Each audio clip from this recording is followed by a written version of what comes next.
Bitcoin people are extremely upset with Modi ji. चाय बनाने का टैग लगा हुआ है उन पे। वो इस बात को अच्छी तरह समझते हैं कि bitcoin is a trap and he has made BRICS, Brazil, Russia, India, China, South Africa, including 18 more countries realize what kind of trap bitcoin is really. 2008 के हाउसिंग मार्केट क्रैश के बाद अमेरिका ने बिटकॉइन को market में release कर दिया, anonymously created बोल के।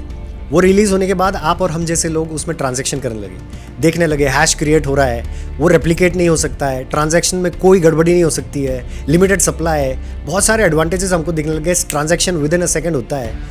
लेकिन आप सोचिए ज़रा, अमेरिका ने इसको लॉन्च करने के बाद मार्केट में जब छोड़ा, उसकी बैकअप वैल्यू क्या है? किस चीज़ से तोला जाता है बिटकॉइन? गोल्ड से तोला जा रहा है? सिल्वर से तोला जा रहा है? कौन सी एक वैल्यूएबल एसेट है जिससे उसको तोला जा रहा है? इस बात को मोदी जी बहुत अच्छी तरह समझते हैं।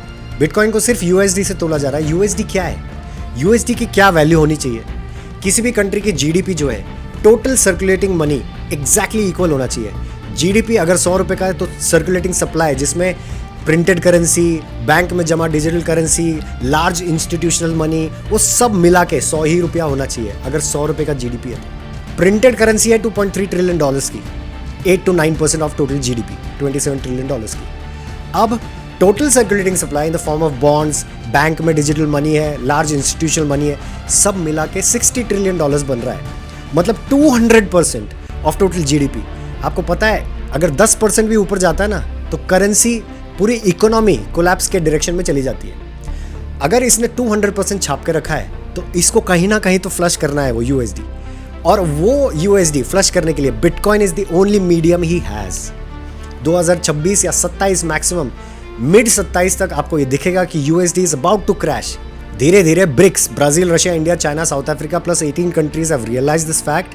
मोदी सर की मेहरबानी है कि आईएनआर की वैल्यू को इस लेवल पे लेकर आ गए। 2016 के डिमोनेटाइजेशन के बाद INR is equal to GDP, 1% ऊपर या नीचे नहीं है। और इस वैल्यू को मेंटेन करने की वजह से आईएनआर की रिस्पेक्ट वैल्यू इतनी हो गई कि यूएसडी में अब इंटरनेशनल ट्रांजैक्शंस नहीं होंगे, आईएनआर में होंगे, including those 18 countries are slowly joining.